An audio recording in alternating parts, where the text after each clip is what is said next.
C'est l'heure de votre journal, mesdames et messieurs. Bonsoir et bienvenue. Tout de suite, les titres à la une. La Mauritanie rafle la mise. Elle organisera la CAN U20 en 2021. C'est l'une des décisions du comité exécutif de la CAF en réunion à Sharm el-Sheikh, en Égypte.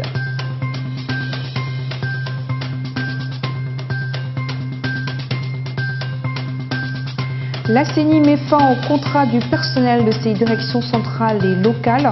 La décision prend effet à partir du 31 octobre prochain.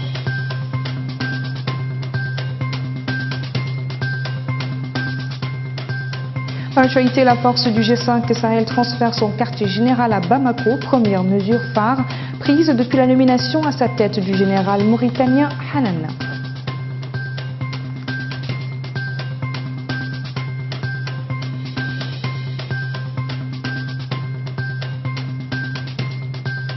Voilà pour les titres, bienvenue à vous si vous nous rejoignez sur Sahel TV. La Mauritanie accueillera une compétition de la CAF en 2021, une belle récompense pour un pays qui ne cesse de s'affirmer comme un modèle sur le continent et dont les sélections et clubs progressent année après année. La CAF est réunie depuis hier en Assemblée générale extraordinaire au Caire pour tabler sur plusieurs questions, parmi elles l'attribution de l'organisation de la CAN des moins de 20 ans en 2021. C'est la Mauritanie qui rafle la mise. Ahmed Beilatou nous en dit plus. C'est l'une des décisions du comité exécutif de la CAF, Confédération africaine de football, en réunion depuis jeudi à Sharm el-Sheikh en Égypte, en marge de la 12e Assemblée générale extraordinaire prévue dimanche prochain. L'organisation de la CAN U20 en 2021 est attribuée à la Mauritanie. L'information est révélée par la Fédération de football de la République islamique de Mauritanie. Le pays est ainsi récompensé de ses progrès en matière d'organisation et de la relance de son football ces dernières années. Depuis 2014, les Morabitoun ont participé à 2 CHAN et sont en course pour une première CAN l'an prochain. Sur le plan administratif, le pays a abrité 2 sommets de haut niveau sur le ballon rond, dont celui exécutif de la FIFA en février dernier. Et la fédération est citée un exemple sur le continent. En attendant, l'édition 2019 de la CAN U20 aura lieu au Niger du 2 au 17 février avec le Burkina Faso, le Sénégal, le Mali, le Ghana, le Burundi, le Nigeria et l'Afrique du Sud. Le président de la Commission électorale nationale indépendante a signé un mémorandum mettant fin au contrat de travail et de collaboration qui lie la Commission aux travailleurs de ses directions centrales et locales à partir du 31 octobre 2018. Ces décisions s'expliquent selon Mohamed Val ou le Bellal, un souci de rationalisation des ressources et en prévision de la réorganisation de la CENI au niveau central et local. Intervient après l'organisation d'élections couplées ayant fait l'objet de critiques répétées sur l'impréparation de la CENI et sa faiblesse structurelle pour mener à bien les missions qui lui sont confiées. Les écoles en Mauritanie ouvriront leurs portes lundi prochain, 1er octobre 2018. Le ministre de l'Éducation nationale l'a confirmé hier à sa sortie du Conseil des ministres. Isselmou Sidi El Mortar a révélé que le gouvernement mettra en œuvre un ambitieux programme d'infrastructures scolaires de base répondant aux exigences du système éducatif. Le point avec Sid Ahmed Belilatou. Fini les vacances, l'année scolaire débutera le lundi prochain, 1er octobre. Lundi prochain, les écoles ouvriront leurs portes devant les élèves dans toute l'étendue du territoire national. C'est du moins ce qui ressort des autorités compétentes. Bien que la date est fixée pour le 1er, beaucoup de parents d'élèves ne s'y attendaient pas à cause des pluies qui se sont abattues ces derniers temps dans diverses localités du pays, provoquant des dégâts matériels considérables. L'habitude de report a tellement été ancrée dans les esprits que cette année encore, ils étaient nombreux ceux qui s'attendaient à cette décision de report. Le gouvernement a pris toutes les dispositions nécessaires pour garantir une bonne année scolaire, a indiqué Selmou Sidi Mokhtar ou Habib, ministre de l'Éducation nationale, au cours du dernier point de presse hebdomadaire relatif aux résultats du Conseil des ministres. Le ministre, son département pense profondément à l'établissement d'une cartographie scolaire et d'une stratégie de formation des enseignants et du renforcement de leurs capacités. Au cours de ce point de presse, Le ministre a indiqué qu'à propos de l'ouverture de l'année scolaire 2018-2019, le gouvernement a poursuivi durant l'année dernière un ambitieux programme relatif aux infrastructures de base lancé en 2009, visant à mettre en place des infrastructures adaptées aux exigences du système éducatif. Il a signalé que le bilan global de ce qui a été réalisé entre 2008 et 2018 s'élève à 409 édifices scolaires. Durant l'année écoulée, le système éducatif a bénéficié de nouvelles constructions, dont 69 écoles primaires, 16 collèges et lycées, en plus de la réhabilitation de 158 établissements et la construction de plus de 1200 salles de classe. Concernant les fournitures scolaires, Ould Sidi Mokhtar a souligné qu'1 500 000 livres scolaires ont été distribués et des réformes ont été introduites avec la création du fonds d'appui scolaire.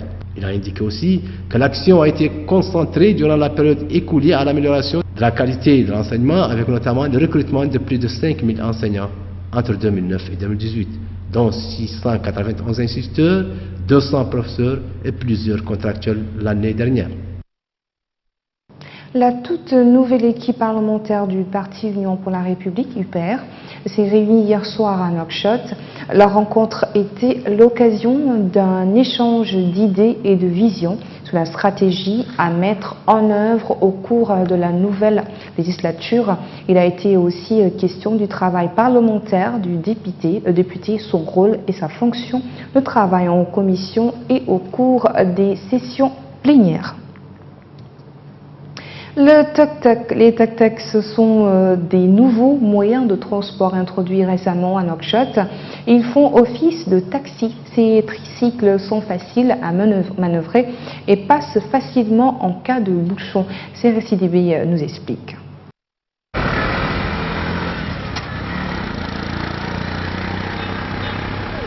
Ce sont les nouveaux taxis des Nouakchottois. Ils viennent d'être introduits dans l'environnement immédiat des populations de la capitale. Chaque fois que ces tricycles passent, ils suscitent l'admiration des populations. En apparence et au loin, ce sont des petites voitures. Mais quand on les observe de plus près, ce sont des motos. La partie avant a tout l'air d'un scooter. Les guidons et la haut. Ailleurs, on les appelle tuk-tuk, comme une onomatopée. Mais nous, on a devenu en retard, on doit commencer à sortir des choses que les gens ne connaissaient pas pour comprendre que nous, on a un nouveau en Mauritanie, c'est en présentation de cette voiture-là. Il y a des 1000, si des bagages, je peux prendre ça à 1000, à 500, à 300, tout ça. Ceux qui ont essayé ce nouveau moyen de transport sont plutôt satisfaits de leur confort.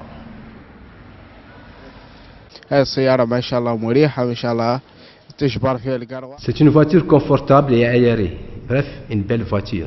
Je n'en voyais que dans la télévision. Nous demandons qu'il en importe plus de l'étranger, afin qu'il y en aura beaucoup ici. Ce nouveau taxi vient donc combler le déficit en moyens de locomotion à Nouakchott. Mais beaucoup de Nouakchottois ne préfèrent pas encore les prendre. Au titre à la une, le quartier général de la force conjointe du G5 Sahel a été transféré de Sévaré dans le centre du Mali à Bamako, la capitale. Le chef de cette force, le général Hanana Ould Sidi, travaille déjà avec son équipe sur place à Bamako, a indiqué une source proche de l'organisation régionale dont le secrétariat est basé à Nouakchott. En tant qu'organe de coordination, le siège de cette force doit se trouver là où les communications et les liaisons sont les meilleures, a ajouté cette source. Dans un communiqué, l'état-major français affirme également que le général Ould Sidi a décidé d'installer son PC, poste de commandement à Bamako, et a l'intention de reprendre des opérations dans les meilleurs délais. La force française Barkhane, qui lutte contre les djihadistes dans le Sahel, continuera d'appuyer la force conjointe, ajoute l'état-major français. 7 soldats maliens et un chauffeur civil ont été tués mercredi dernier par des engins explosifs improvisés dans le centre du Mali. L'attaque s'est produite à la frontière entre le centre du pays, région de Mopti, et le nord, Tombouctou, deux régions toujours confrontées à la violence djihadiste malgré plus de 5 années d'intervention militaire internationale. 2 véhicules d'une mission d'escorte des femmes, forces armées maliennes, ont sauté sur des engins explosifs improvisés dans l'après-midi du 26 septembre entre Bambara Maoud et Duarte, a indiqué le ministre malien de la Défense. L'épidémie de choléra au Niger a fait 67 morts selon un nouveau bilan, un nouveau communiqué par les autorités. L'épidémie qui touchait essentiellement la région de Maradi s'étend depuis plusieurs semaines aux régions de Dosso, Zender et Taoua.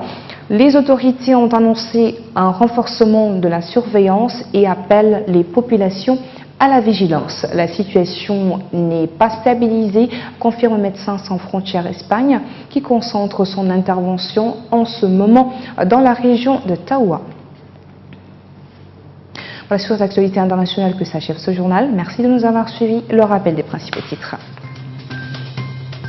La Mauritanie rafle la mise. Elle organisera la CAN U20 en 2021. C'est l'une des décisions du comité exécutif de la CAF en réunion à Sharm el-Sheikh en Égypte.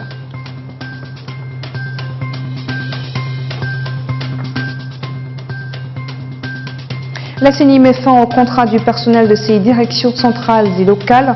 La décision prend effet à partir du 31 octobre prochain.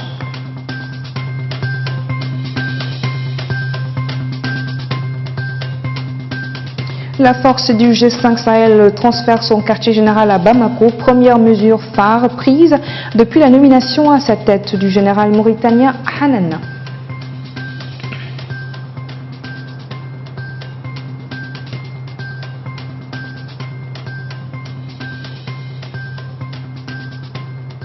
Merci de votre fidélité à votre chaîne indépendante Leader. Excellente fin de semaine à tous. Merci.